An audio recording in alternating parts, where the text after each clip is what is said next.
Feel the waves cut through me, hypnotized by the sounds I'm breathing in. Hold tight, chemicals collide. Hold tight, hold tight, hold tight. Dripping lights paint the skies, all because of you. Dripping lights paint the skies, only you can make me move. You can make me move. Can make me move. You can make me move. Can make me. How's it going, guys? It's the Mighty Sick Room! And it looks a little weird today because there's only two of us tonight. This week's episodes, we're going to be splitting this into two parts. We're going to have two episodes this week, two episodes probably next week because there's a lot to talk about. Gil, introduce yourself. This is me. Mr. Blueliner himself. It's just me and him tonight. Cheryl's busy. Jared decided to go to a Rochester Amherst game, even though they don't play until 7 o'clock, so he could clearly be on the podcast, but no. He wants to come during the intermissions, even though we're going to be done before the game even starts. So, anyways, Gil, it's been a week. How have you been? Anything new going on in your life? Nah, not really. Did you ever find... You ever find that person you wanted for the podcast? You were looking for someone, I think it was last week. Well, actually, Cheryl's filling in for Anna. Yeah, on Sunday. She might float in and out because she's joining the live stream on Sunday, which we are live streaming Sunday for the Vegas Capitals game. She'll probably join in after she's done recording with you. Because that game, I think, is at 6. No, it's at 8 o'clock. She'll be done. She'll be done with you before. Yeah. We'll be done long before that. If you want to join Gil for an hour, that's up to you. I might pop in during one of the intermissions. Like intermission. I have no faith in that game. I think we have no success in Vegas outside of the Stanley Cup final. I would not be shocked if we get blown out that game. Because it just, for some reason, every time we go to Vegas, we have this bad voodoo magic over us, and we play like crap. But anyways, I did tell you though, I wasn't trying to be an asshole. I'd rather join your podcast when it's like the trade deadline or the draft, because that's my expertise. That's no. What you want is when we got. We got deals coming through. Yeah. We got direct. Which we have a deal. We had a deal that came through last night or the other night, which we will talk about in the next episode. But let's get into it. Damn, acid reflux is kicking my ass this week. Okay, so we got 3 games to go over. Two games to preview, and then we will get into episode 7, which will be the rookie talks, the prospects, and the trade that went through, and potentially my pick for our first round pick this year. All right, Gil, do you want to get into this? You want to start? We got to talk Nashville, the third jersey's debut. What? What game do we leave off at?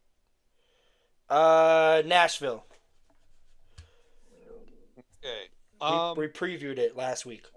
Yeah, I thought that was the best game the Caps have played so far. I beg to differ. The one we're going to get to on Saturday, I think we played way better. Okay. So, scoring a lot of goals is like open up. I'm not just saying that. I'm not just saying because of the goals. I think all around, because we even scored on the power play. We scored 2 power play goals that game. So I feel like all around the team was better. That was their best game. That was 60 minutes total of hockey that the Caps played from start to finish. And I felt like that reason why they did that is because a game we're going to get to after this one that really pissed them off, which I'm not shocked that they blew out the Blues the very next night. But anyways, you think that this is our best game so far this season. I beg to differ, but so we played the Nashville Predators. This is one of the two games we thought was a trap game, and the Predators do have our number. The last, I think, 4 or 5 home games against Nashville we lost before this game. So let's get into it. First goal is Juuso Pasanen, and it was a weird-ass goal. He tipped in. The first it looked like a high stick, but then it wasn't a high stick. And then Connor McMichael, not even a minute later, would tie it up, which Connor McMichael is having a tremendous season this year for us. Then the second period, Protas would have a beautiful goal. Another guy who's having a tremendous season for us. Then Steven Stamkos, who I've been talking shit all season so far, scored against us. What a shocker. And then Ovi scores late. This time, yes, Ovi scores, but guess what? This time it's not called back like it was last year against Nashville. Capitals hold on to win 3-2. All around, Thompson was a net, right? Yeah. Logan, which you said, I think you made a post this morning saying that he's starting tonight. He is. So that breaks the routine of alternating goalies, which I'm actually not shocked because Logan Thompson has looked amazing his last 2 games. He made some great saves in this game. He also made some great saves against the Blues. He especially in that second period. Oh my God, he made 3 or 4 saves that if they go in, I think the Caps don't blow that game out. But your overall view of this game, I mean, we thought this was going to be a trap game. It wasn't. Number one, why it was a good game? Because they changed their approach. You know, a team starts 0-6, you tend to look past them. They didn't. That's reason number one why I thought it was a good game. Yeah, but then we're going to talk about the next game, which makes this game entirely because they didn't look past that opponent. I'll tell you that. Oh, they already looked past that opponent. Anyways, yeah, this, like you said, they didn't look down to Nashville. They took Nashville serious, and they played a game. And like I said, I still feel like the St. Louis game because of how they played in that game. Not just because of the scoring, but the forecheck, the 5-on-5 looked amazing, and that's our biggest strength this year is our 5-on-5 play, which is scary. But the thing that scares me the most is when we have to score a power play, get on special teams, and get that goal. Say like we're down 2-1, we go on the power play and we don't score. That kills any momentum. And then what happens when the other team makes it 3-1? That's gonna happen come playoff time. Is situations like that are gonna happen where we have to score. When we get that opportunity on the power play, we have to find a way to put in the back of the net. And against St. Louis, we did. But here, the Caps didn't score a power play goal. But you know what? At this point, I don't give a shit. This was bad though. We were 0 for 6 on the power play. But the thing is, the Preds have a good penalty kill, so I'll give him that. But the Caps win 3-2. Let's get into the next game. I mean, as much as we don't want to talk about it, we got to talk about it. Kind of predicted this right. I said we would probably beat Nashville and lose to Pittsburgh. And from start to finish, and this is what really pisses me off, is that ESPN Plus were saying how this Pittsburgh team is good. They're not, because their very next game, they got their ass handed to them by Dallas. And they're probably going to lose badly again tonight. When you're giving up 5 goals almost a game, it's not good. They Shatnered the bed. And when Kyle Dubas has come out and said, which we'll get into one of the trades he already made, he has come out and said that everyone except for Sidney Crosby is available to get traded. My biggest fear, which I will talk about in the next episode, is, and not this year, because I don't think they're going to get the first overall pick this year. I think it's going to go to maybe Columbus. I definitely see Columbus getting the first overall pick. I just see how it is. Columbus will get that luck because the gods are looking down at them like, holy shit, they just lost their franchise guy in Johnny Hockey. Let's give them a new one in James Hagan. Next year's draft pick is what scares me the most because this kid next year is being touted to be even better than Connor McDavid, which he is. He scored 20 points in the under 18 World Juniors, which is not, it's unheard of someone doing that like that. He dominated from start to finish. This kid is really good. We'll get into him in the next episode, but here we go. Let's start this game off. Erik Karlsson, 3 minutes in, scores to make it 1-0. It was a bad breakdown for the Caps. They left Karlsson wide open. Karlsson finds the back of the net. Not even 3 minutes later, almost 4, Michael Bunting scores. So Erik Karlsson has a 2-point night, and the Caps look like shit. And I'm screaming at the TV, like, what the fuck are we doing? Why are we losing to the Penguins? And the Capitals heard me, because 2 minutes later, Sandin scores on a beautiful goal. Sandin shows up for his first goal of the game. He's got 2 goals in his last 2 games, which we'll talk about in the St. Louis game. Connor McMichael and Tom Wilson get the assist. End of the first period, it's 2-1. Second period, Andrew Mangiapane, Jacob Vrana, and Hendrix Lapierre.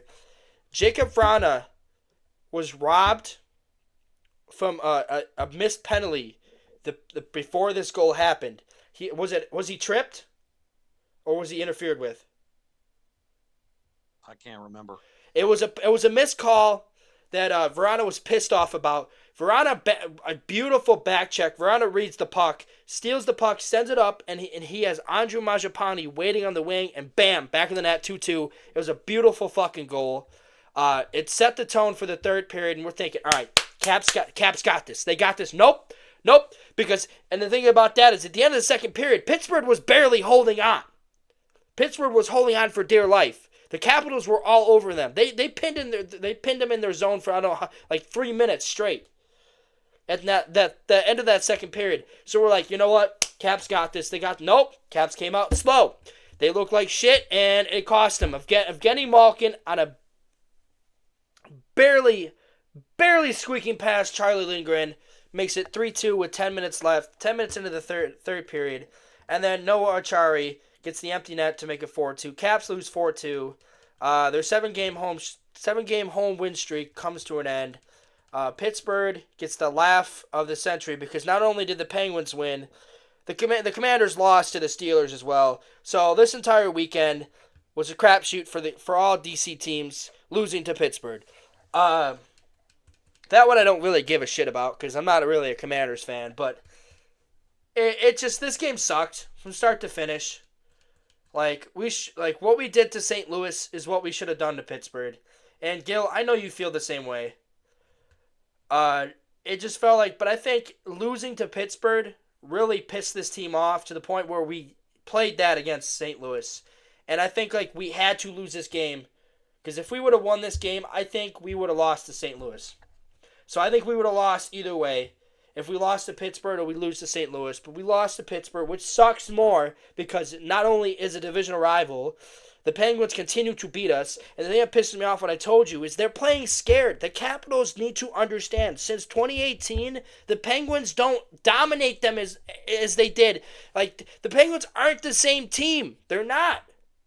But the Caps play scared like they still are, so that's why they're able to beat us most nights. Like that, we were up 3-0 on them during the pandemic when we had to play 8 games against them, and we blew it. Because we played scared. This shit is annoying. It needs to stop. The Penguins are not the Penguins of old. They're the worst team in the NHL, in my opinion. They are. They're terrible. They may be the worst team. They may even be worse next year after they trade all these guys. I just had a rant for a minute. All right. How do you feel about this game, Gil? They weren't ready. They weren't ready to play for whatever reason. I don't know, but they did. You could tell. First 10, 15 minutes, you could tell they weren't into the game. The second period, you could tell in the second period they were getting into it, but I just don't know what happened in that intermission that they just changed. They went back to not caring. They thought, well, Pittsburgh's not that good, so we could probably hold them off to get at least a point. No, you got it. You were on. You had your hand hand to their throat in that second period. They were barely holding on, and people were like, well, Bloomquist. No, Bloomquist did not steal this game. He didn't. The Capitals could not elevate the puck, and they took too slow. They took time. They took way too time to forecheck, and then when they finally did, it was too late. You should not be going down 2-0 against Pittsburgh. Yes, the Penguins have lost 3 games since going 2-0, scoring the first 2 goals in the season so far. But no, it's different here, all right? The Penguins know that no matter, even though that they're not the same team of old, they can still beat us because we will be playing scared against them. It happens all the time. Even the 2 games in Pittsburgh last year, the Penguins almost came back in both those games. So, it just, something's got to change. And his name may be Ryan Leonard because he has that killer instinct. But let's get into the next game, which I'm kind of glad they took that game more serious. Once it load. So, the Capitals will go into St. Louis, a place where they've lost, I believe, 3 straight, dating back to 2021. Actually, no, 2022. They've lost 2 straight. The Capitals, they came out flying in this game. It didn't take them long enough to score. Connor McMichael, 9th goal of the season, makes it 1-0 with 59 seconds into the first period. The Capitals would hold on to that goal, that lead until Scott Pernurovich, his first career goal, at 7 minutes and 7 seconds. I think he's a rookie this year. He's one of the rookies for the Blues. The Blues are another team that's not going to be good this year. They got a lot of. They're in the midst of a rebuild themselves. They make it 1-1, and then the Capitals really took over that second period and the third period. It felt like after that it was all Washington, even though they got outshot in that second period, 11-4. Logan Thompson made some big saves. But we never felt like they were in danger. Like, there were some good scoring chances for the Blues in that second period, but the Capitals would score on a beautiful pass from Protas and Strome to set up Ovi to make it 2-1. And then my boy, Jacob Chikrin, would make it 3-1. I tell you, that dude's dick is bigger than the Eiffel Tower. And then the third period, Ovi would score on the power play. Don't shake your head at me, Gil. I want to know how you know that. Look at the man's stature, right? Tell me, you look at him and don't think he has a large penis. Plus, Okay. he's Ukrainian, so 9 out of 10 times he's probably got a large penis. Anyways, we're getting off topic. Alex Ovechkin makes it 4-1 power play goal. He's got 10 goals in 14 games? Yeah. 10 goals in 14 games. Gretzky, he's coming for you. And then I mentioned him in the last game. Rasmus Sandin comes in and makes it 5-1. And then on a beautiful pass by Scarbosa, Connor McMichael, after I think it was Dubois should have... No, the Dubois play was the Ovechkin goal. Dubois was coming in with a breakaway. Should have been a penalty shot. Ended up being a power play, and they scored on it. Scarbosa was another one. That should have been a... Was it Scarbosa? I think it was Scarbosa. That should have been a penalty shot as well. And they end up scoring on it because of Connor McMichael. And then Scarbosa gets a goal. And then Duhaime gets a goal. And we're like, the extra point? Fuck the extra point. We're going for 2. Hike! Touchdown, 2-point conversion is good. Capitals win 8-1. This was a much-needed game. Capitals proved that the Penguins' loss was a fucking fluke. They turned around and they destroyed the Blues. This was the game that they debuted their blue helmets, their navy blue helmets on the road, which they will be wearing, I believe, 3 more times. I actually like the helmets. How do you feel about the helmets, Gil? I can take them. I can leave them. I don't care. I prefer the red helmets, like the old ones we used to wear with our former thirds, the red the old G capital jerseys with the red helmets. I like those. But these are basically the helmets they wear for the home, anyways, right? The old home. No, they wear the red ones. Did we wear the red ones? I could have sworn we wear the blue ones. Yeah, they wear the red ones for home because they match.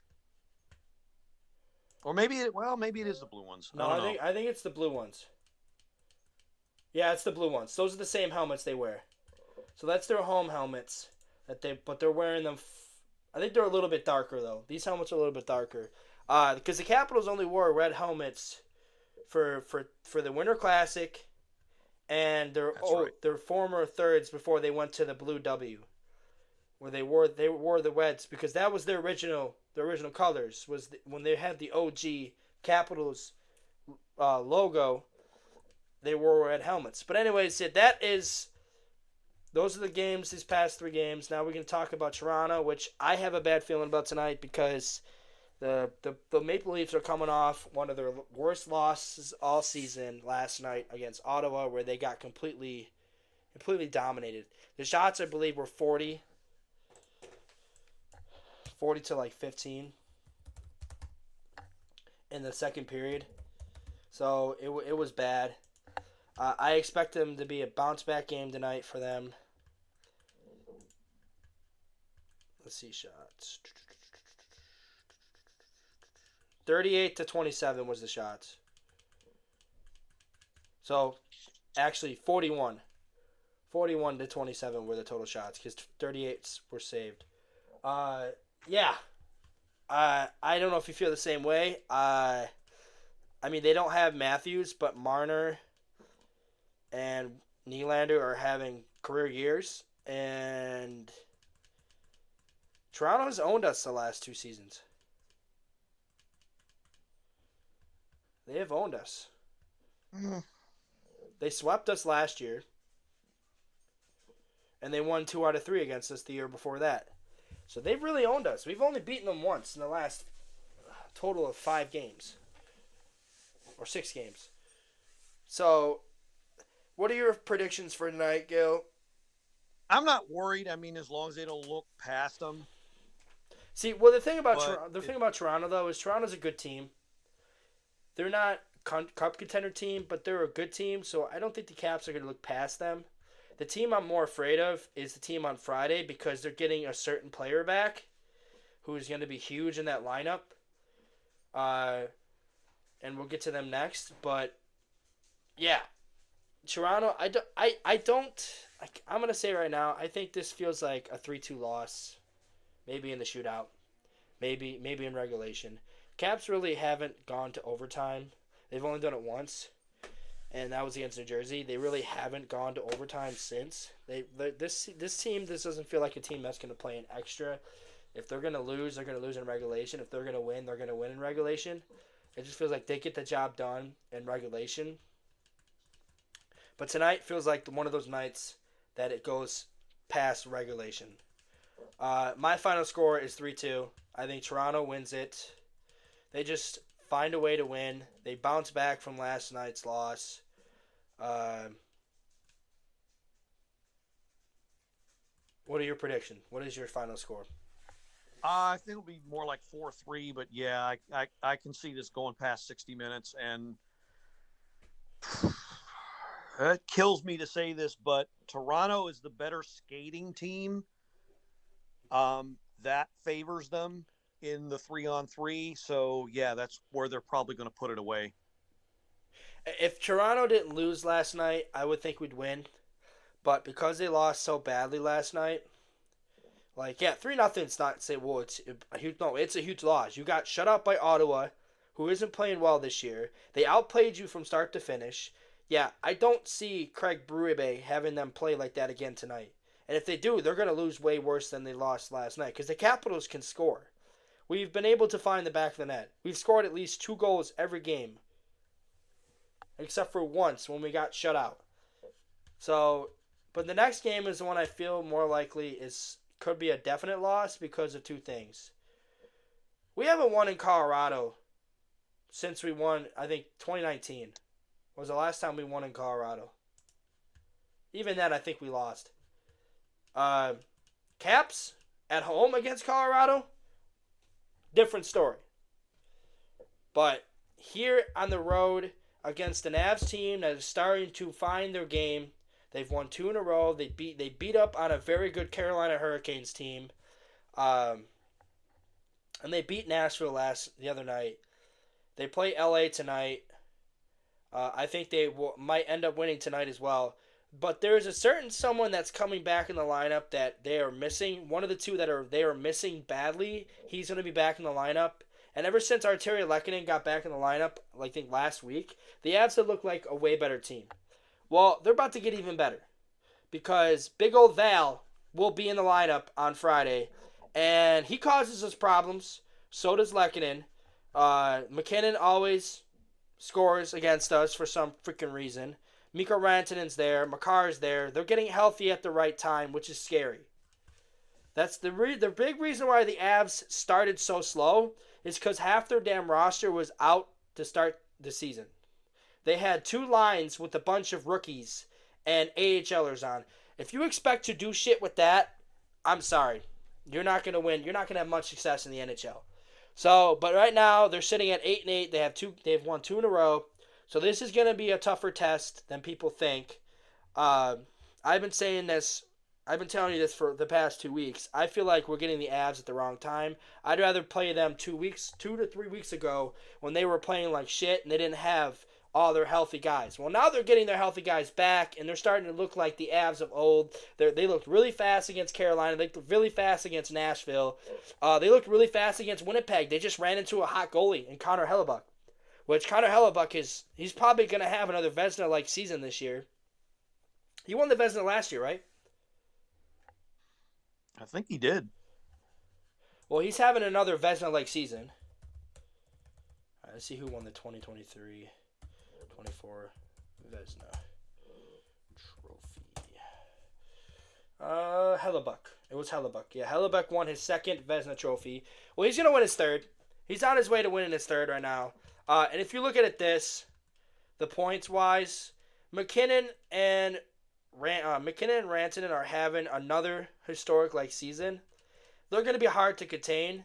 And this is the game where I think, because we haven't been blown out yet this year. If you believe it, we really haven't been blown out.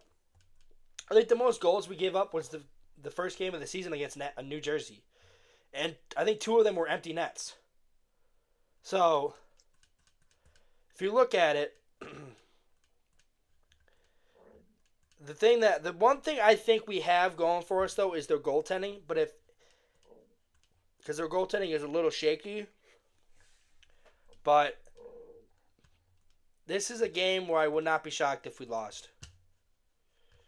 The Toronto game, like you said, we might go on a losing streak because we're due for a losing streak, but I don't know. This game right here, I feel like we're probably going to split with the Avs. We'll lose here, and then Hockey Fights Cancer night, we beat them. Or vice versa. We beat them here, and we lose on Hockey Fights Cancer. So, but Gil, how do you feel? Do you feel a little confident going into this game? Like I said, the Avs are looking a lot better the last week and a half. They look like a team that's ready to go on a win streak. And I hope to God it's not us that starts it. That's all I'm saying. I think they match up a lot better than they have in years past. It's not like, okay, just take the 2 points and F it. It's not like that anymore. That said, I wouldn't be surprised if, they come out of this with the L.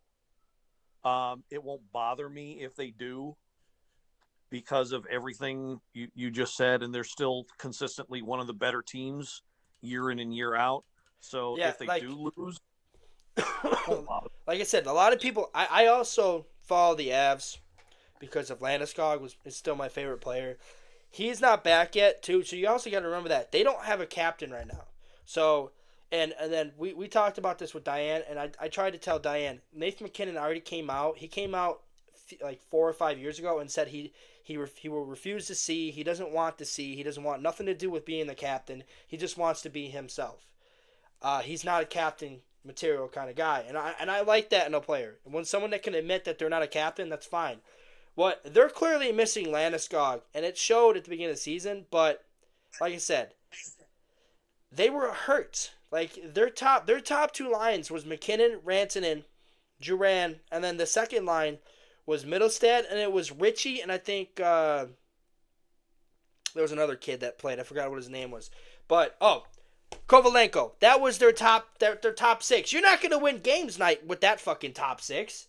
Two of them barely play in the NHL. Now, Callum Ritchie's going to be an excellent player in the future, but you can only go so far when you have those two guys in your top six. Now they got the top six back, because now I think Duran is also going to be playing on Friday, so that's another body they're going to have back.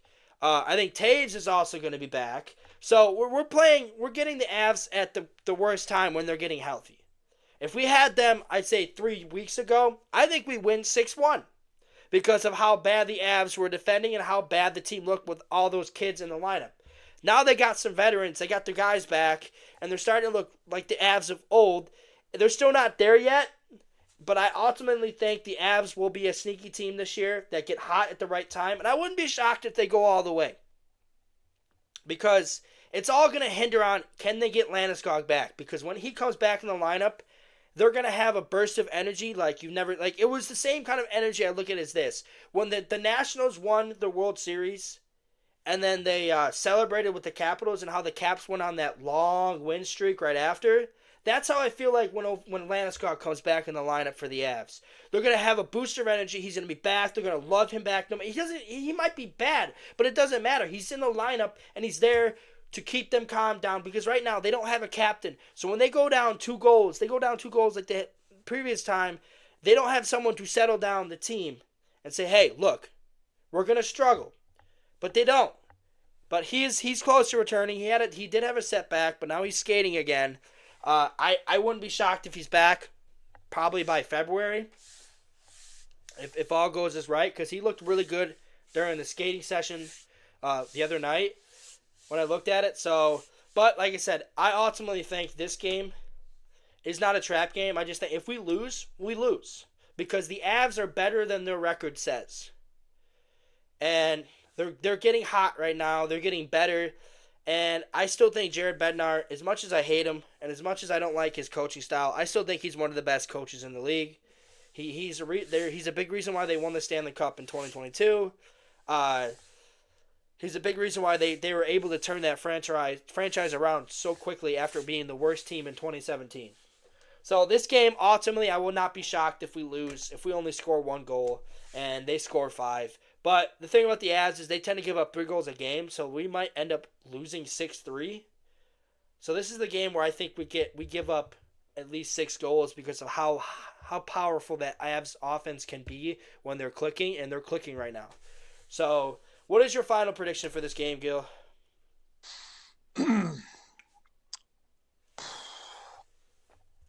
I think it'll be something like, I don't think it'll be too bad, but I think it'll be something like 5-3.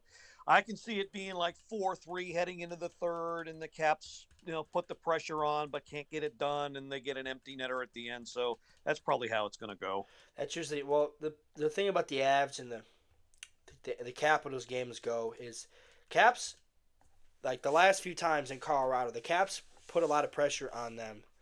But the Avs turn around and they come back. Actually, no, I think we beat them last year in Colorado. I could be wrong. Or we at least...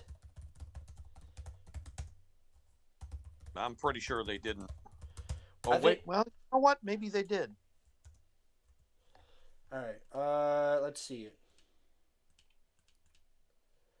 Nope. They won both games.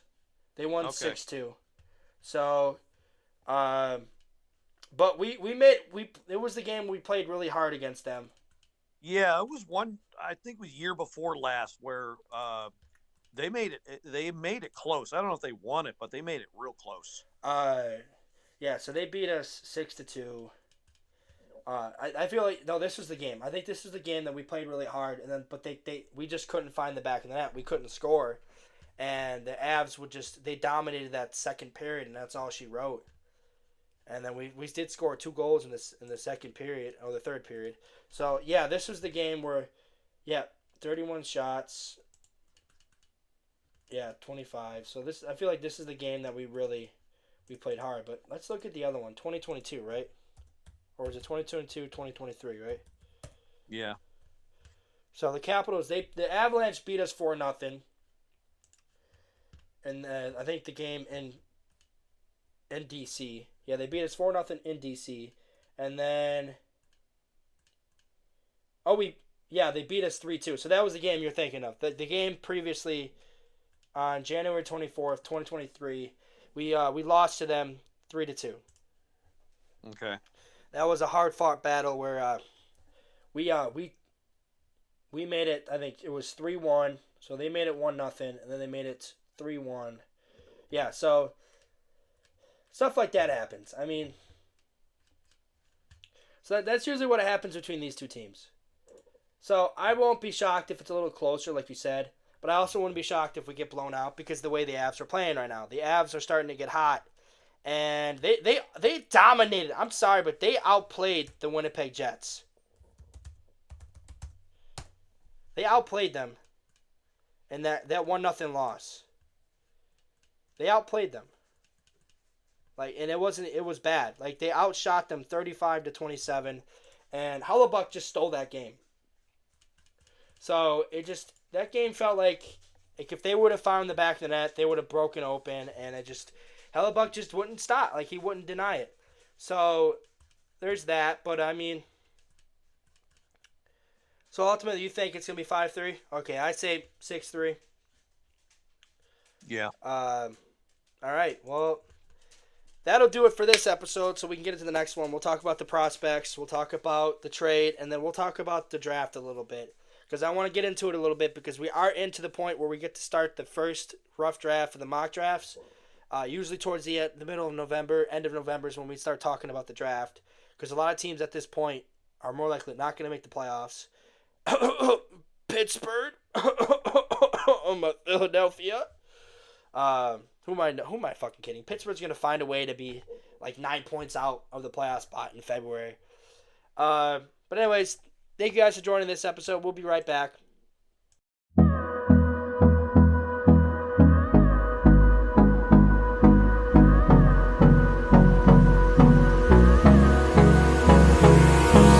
Hold me close till I get up.